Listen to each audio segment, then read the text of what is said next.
Good morning. I'm CityCast Nashville host Rachel Iacovone. The results of yesterday's federal and state primary and municipal general election are in.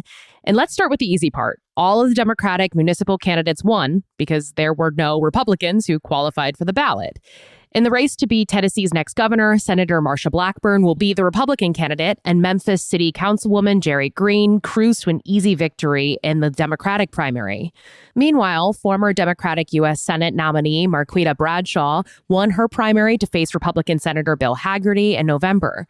Our local U.S. House races were thrown into chaos after state Republicans gerrymandered our congressional districts earlier this year.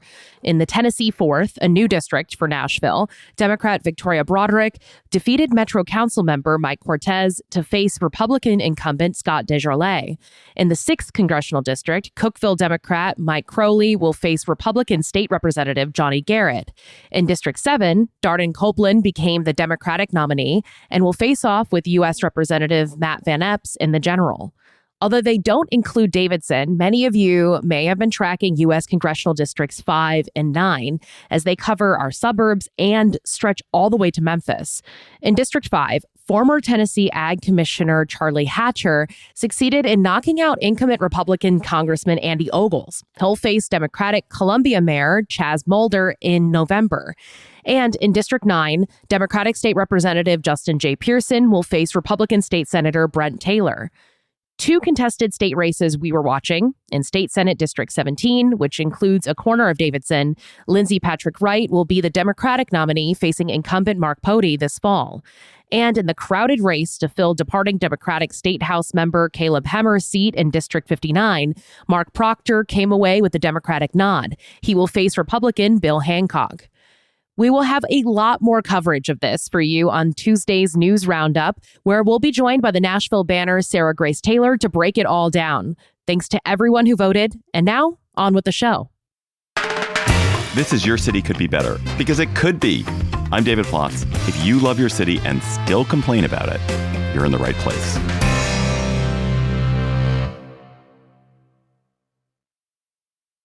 Hey, CityCast listeners. It's Friday, August 7th, and we have an unconventional episode for you today. I am CityCast CEO David Plotz. I also host our national podcast, Your City Could Be Better.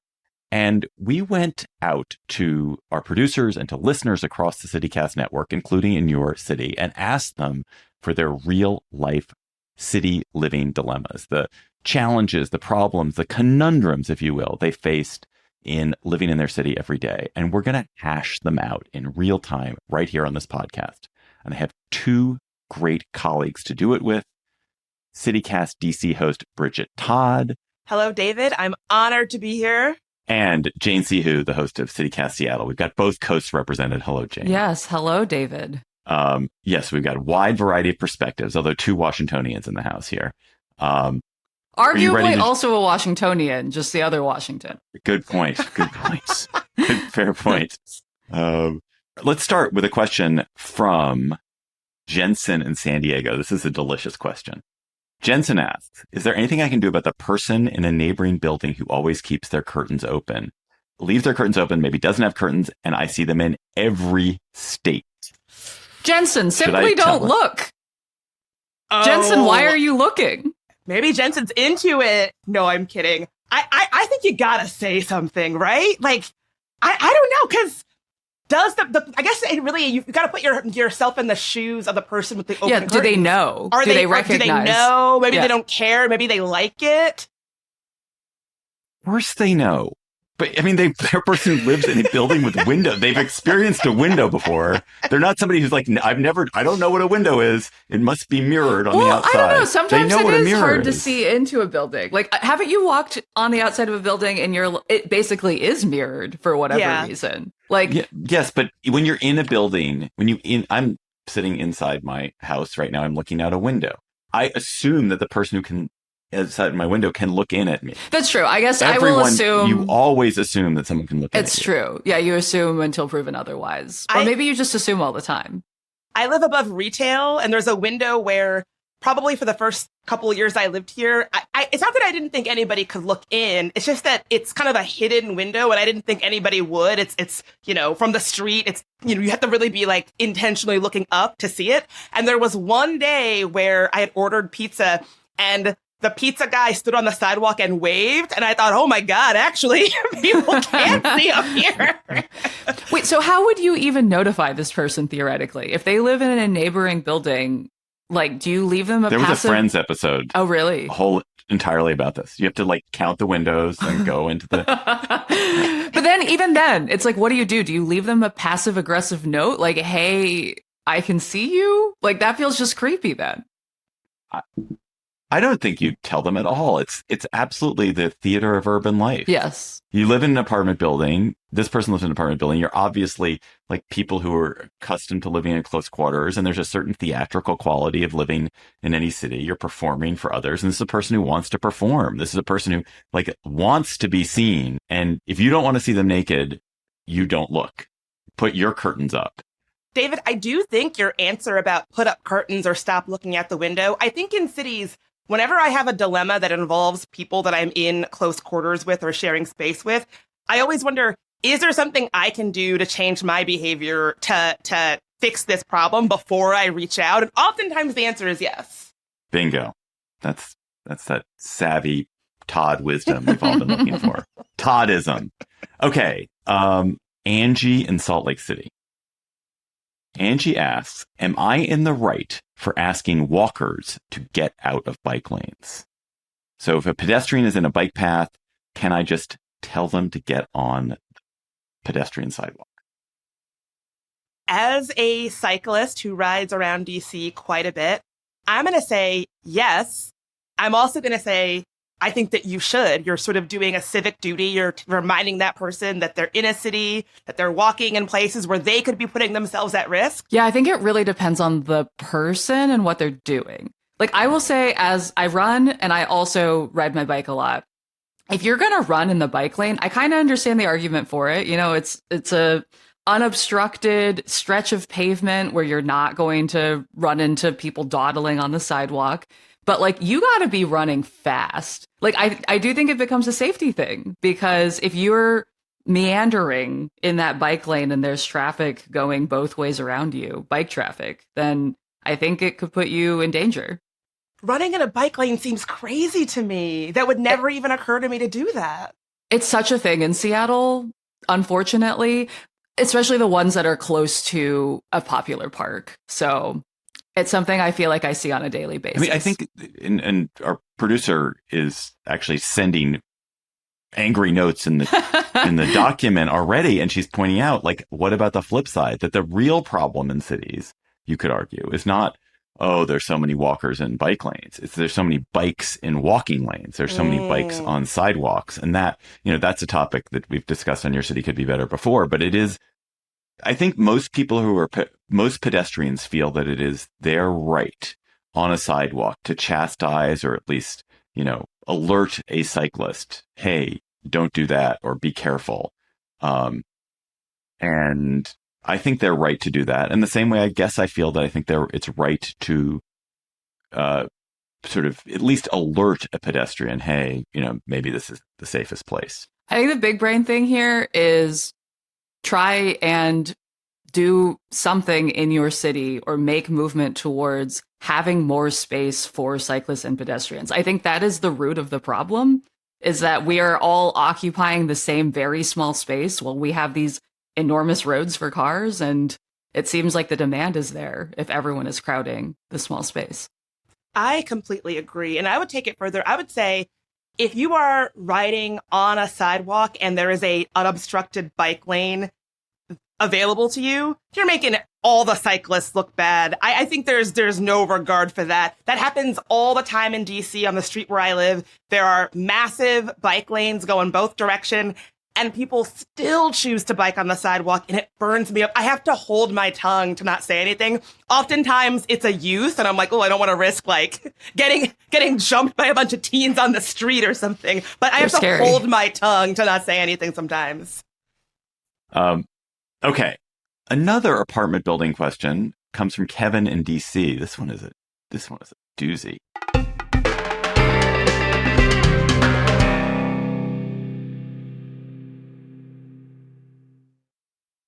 Kevin in DC asks, should emotional support animals be verified/regulated in order to live in multi-unit buildings? There are dozens of buildings that welcome dogs, but mine doesn't, which is common in older buildings that have thin walls and no sound insulation. Yet we're overrun with dogs.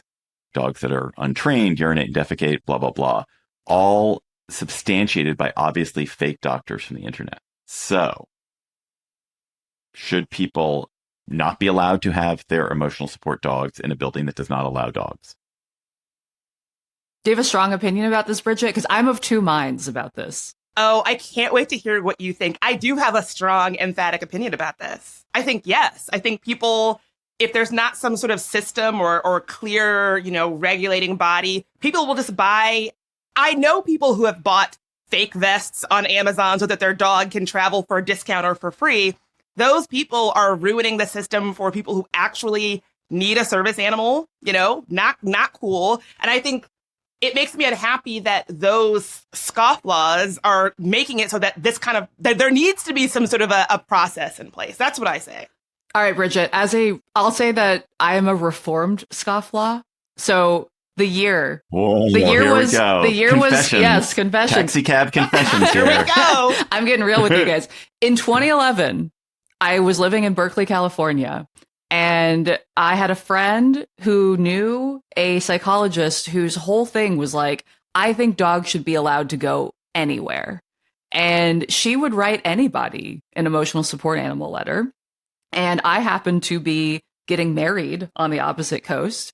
And I accepted her offer of her writing me a letter. And I flew with my dog as an emotional support animal. And I feel like in the couple of years after that, that loophole really got blown up. And I felt immense guilt about it and just stopped using it and was like, I am ruining the system for people who actually need an emotional support animal. I can't do this anymore. So yes, I do feel like a system that relies on an individual to have honor, though, is fundamentally kind of a broken system. But on the other hand, I don't think that anyone's health data is the landlord's business. I fear that forcing people to show proof of whatever underlying health thing that gives them the right to have an ESA is opening a door to policing disability in a way that I don't feel comfortable with. So that is my dilemma in saying yes versus no. I think that's a fair point. Thank you for coming clean about your past with this. I will say, I think if you're doing it for a one-time discount, I can maybe get behind that. If you're not trying to, people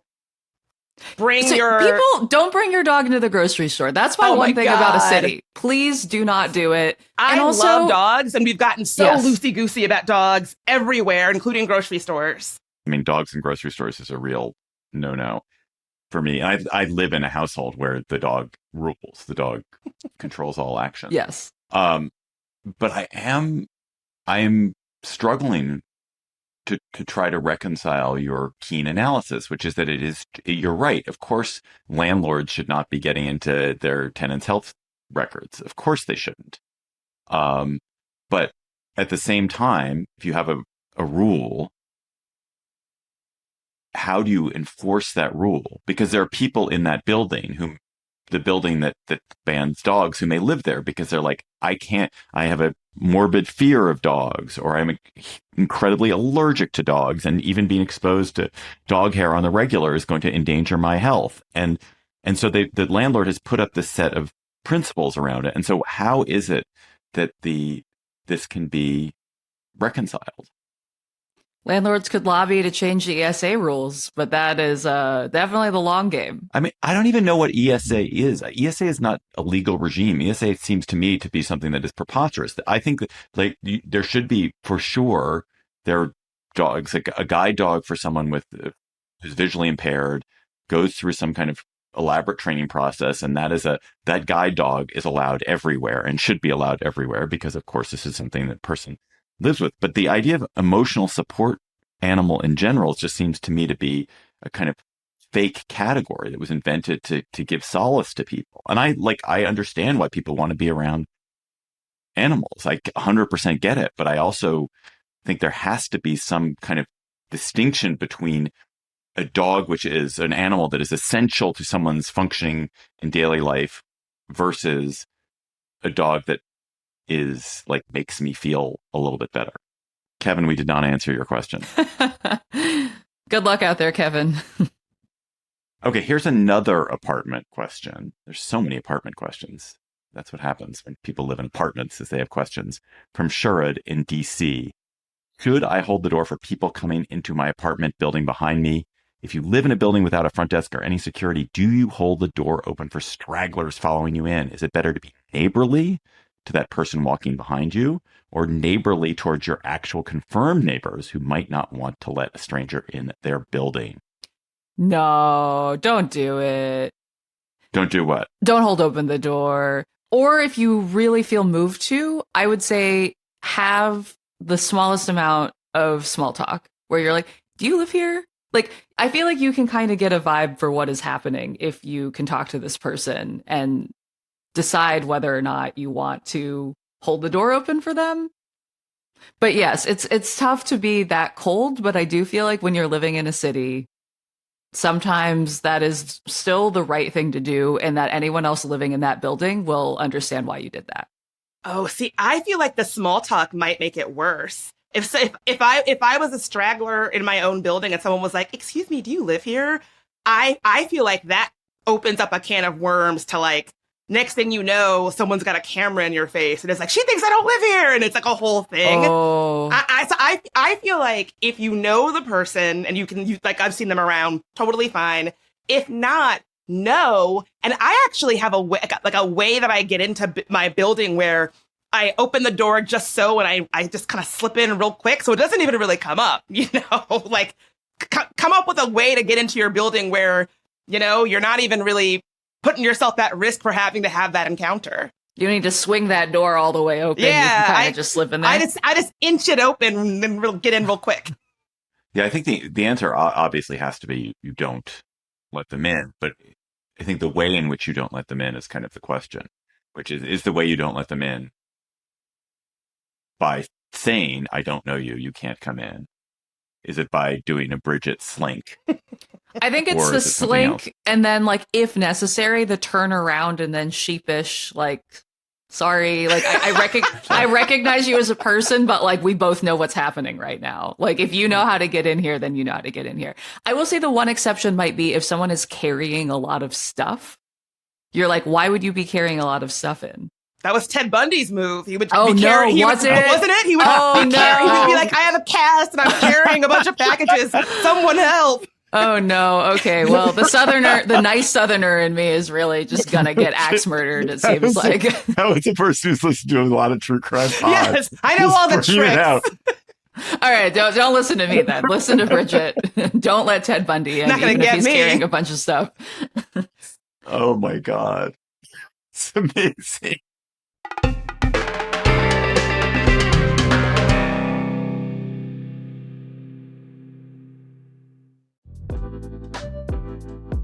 Concerts, bowling, and a full-service restaurant all under one roof?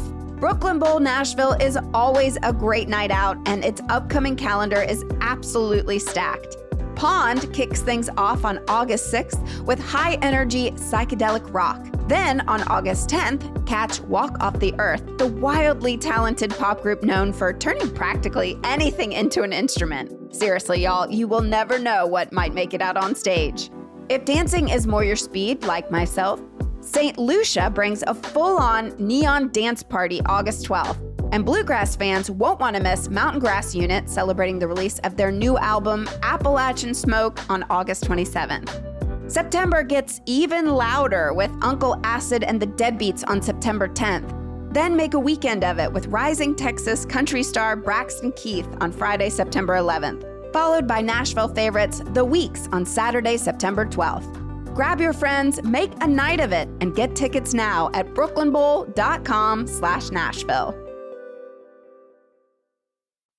We're getting towards the end of the questions I want to ask. So let's do Andy in Indianapolis. Is it too much to ask for neighbors to give each other a heads up when they're having people over? We live in a duplex with shared entrances and driveway and super thin walls. We always tell our neighbor ahead of time when we're having people over, so we can know that it might be a little louder or there might be more street spots taken up. And we even tell him when we'll be away in case he needs an extra parking spot. He never does the same for us. Is there a not weird way to ask for that? Or is it wishful thinking that he might try to anticipate our needs and living experience? Oh, Andy, you can't control other people. It's a nice thing to give your neighbor a heads up. I was going to say, like, do one better and invite them over. Maybe that would solve the problem. I don't know. But sometimes your neighbors just aren't that thoughtful.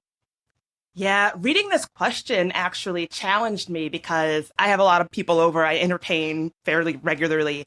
And I used to have a group chat of my neighbors and the people in my building, but the neighbors have turned over kind of a lot. So we have not updated the new, for our new neighbors.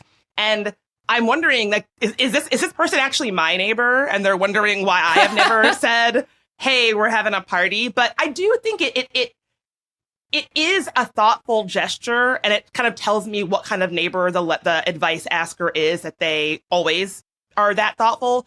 And it would be nice if everybody was that thoughtful. But yeah, Jane, you can't control how thoughtful other people are, whether other people are considerate or not.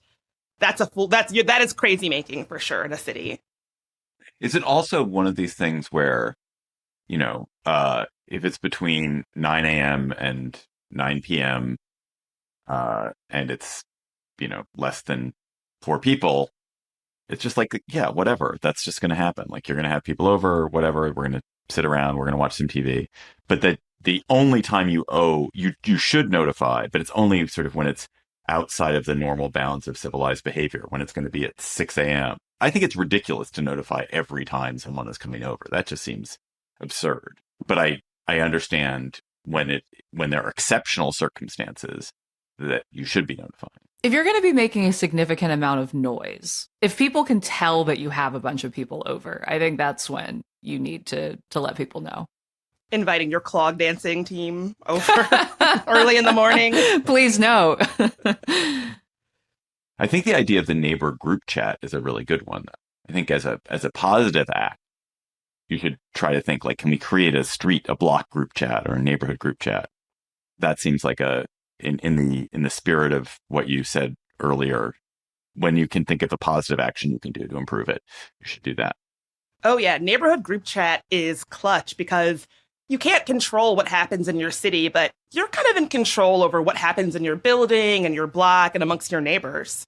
Oh, I've got one with my neighbors, and it came in really handy. There was one night at like midnight that there were a bunch of people prowling around in my yard, and I was like, are these cops? Are they not? And I texted my neighbors and was like, do you guys know what's going on? And it turns out there was some like police hunt or chase on our block. And it was really nice having the information, because I don't know where else I would have gotten this like hyper local block specific info, but with our combined knowledge, we kind of pieced together what was going on. Okay, we'll do one more question, which is a car question. John in Portland asks, when it's legal to park all the way up to the curb, should you? In Portland, you can generally park a car all the way up to the corner, which can make it harder for drivers, walkers, and people on bikes to see each other. We recently saw a neighbor get a note on their car, presumably for that offense. So who is right, the person who maximizes parking spaces available or the person who's angry about it? Whew. Okay, I feel like a broken record, but this feels like a systemic problem. Because the same thing happens in Seattle. The visibility is so bad. I have long said that if I ever ran for public office, which I will not, my platform would be no parking on arterials, and I would not win because I feel like everyone loves parking on arterials. But I think this is one of the things that should be regulated by the city. And there are some parts of town where it's called daylighting. They really are trying to daylight the streets so that you can see pedestrians or bikes or even just other cars as they're coming out of the intersection, and they can see better. But I mean, I think as long as it's legal, like, you can't really do much about it. I guess leaving a note to explain your position, if it's argued well and I think argued respectfully, might help educate someone about why it's not a great idea. But ultimately it just feels like a systemic But why issue. does leaving a note for that person help when you writing a note to your city council member might help? There you go. I mean, you could do leaving both. a note for that person just seems to be punishing this person who is just obeying the law as it is written. True. I think you're right. It's like use that energy somewhere else and it might be more effective. Yeah, if I'm parked completely legally per the law in my city and somebody is leaving me a note on my car about the way that I'm parked, that's a problem. I once caught somebody red-handed leaving a note on my car that said "Learn to park" in the Trader Joe's parking lot. Caught him red-handed. Wow. You know how mad you have to be at somebody to like leave a note on their car? I mean, where did you even find the paper and the pen? Yes, you know, like you that. gotta be so heated to go through your car and find pen and paper. What had you done? I was parked crazy. I was not parked appropriately. So this is a little bit of a different situation. But if you're parked within the legal bounds, don't leave a note on somebody's car. Yeah, write to your city council person. Yeah, I mean, I think about that a lot. Like, okay, you know, like, is this an appropriate place to park? Will people have visibility? But I don't think, I absolutely don't think that you have any right as a citizen to police someone else's fully legal parking behavior. I don't even think you have a right as a citizen to police someone's fully illegal parking behavior for the most part. That is not your job. I don't think vigilante parking enforcement is really that helpful. Yeah. I mean, I think this for me brings up the bigger issue that I feel like we're talking around in this episode, which is that when you live in a city, there are going to be all sorts of tiny annoyances. And it's a real decision what you do with that annoyance. You could choose to blow it up and continue to be angry about it and confront people, or you could think about how to make it better, or you can just let it go. There are all sorts of options that you have here. And I feel like really the only thing that like changes here is how much you are enjoying your own life. That is so beautifully said, Jane. And I was just thinking as you were talking, so I host this podcast and weekly we talk about things that your city could be better. One of the things I love about this podcast is often we bring on somebody who lives in a city and their response to something that is fucked up about their city is just to make it a little bit better themselves. So these people who fill in potholes themselves or who build benches, bus stop benches. And you could say, well, you should be angry at the city for not building the bus stop bench. And yes, you should. And you should be angry at the city for not filling the pothole. But there's something just wonderful about people who are like, well, yes, the society, government, the institutions are failing, but I have power. I have autonomy. I can act and change things a little bit myself. And I think that's beautiful when people do that in a positive, generative, kindly way. This was so much fun. I would do this episode every week. If you have urban dilemmas, and you know you do, email them to us at yourcitycouldbebetter@citycast.fm, yourcitycouldbebetter@citycast.fm, and we will do urban dilemmas as part of future episodes because it is clearly a topic that is meant to be. Bridget Todd, host of CityCast DC, Jane Sihu, host of CityCast Seattle, thank you for coming on Your City Could Be Better. Listen to them every weekday on CityCast DC and CityCast Seattle, respectively. I'll do this anytime, David. Thanks for having me. I've always wanted to be an advice columnist, so you just made my dream come true with this episode.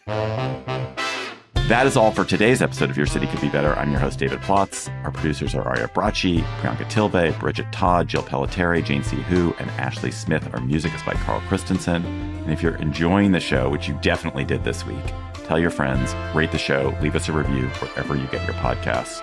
We'll be back next week with another conversation about how your city could be better. Bye-bye.